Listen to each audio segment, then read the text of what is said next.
ang bagong tagapagsalita ng House Prosecution Team sa impeachment case laban kay Vice President Sara Duterte. Umaasa naman ang bagong opisyal na magiging patas ang paglilitis. Si Mela Lesmora sa sentro ng balita, live. Naomi, umaasa nga ang House Prosecution Team na magiging patas ang paglilitis sa impeachment case laban kay Vice President Sara Duterte. Kani-kanina lamang isang press conference ang isagaukol dito kasama ang bagong tagapagsalita ng prosekusyon. Sa isang press conference ngayong araw, formal nang ipinakilala sa media ang bagong tagapagsalita ng House Prosecution Team sa impeachment case laban kay Vice President Sara Duterte na si Attorney Odi Bukoy.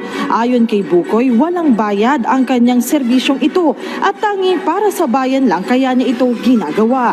Sa mga susunod na araw, maghahain niya ang prosekusyon ng kaukulang pleading sa Senate Impeachment Court. Isa lang daw ang hiling nila sa mga senator judge at yan ay sana'y maging patas sila sa paglilitis. Kaugnay naman sa isang pahayag ni Senate President Francis Escudero na siyang umuupong presiding judge, wala umanong limitasyon ang maaring gawin o desisyonan ng impeachment court. Narito ang tugon ni Attorney Bukoy. Meron pong limitasyon. Ang limitasyon ay ang ating saligang batas at ang kanilang sariling impeachment rules. Hindi po pwedeng porque you are sui generis, pwede mong gawin ang lahat ng gusto mo. In fact, kung yung impeachment rules po ay hindi alinsunod sa saligang batas, hindi rin po obra yun. So lalo na, yun sa kanyang statement na kaya niyang gawin, kaya nilang mag-order ng kahit na ano, mali po yun. Dapat alinsunod sa parameters na sinet ng saligang batas.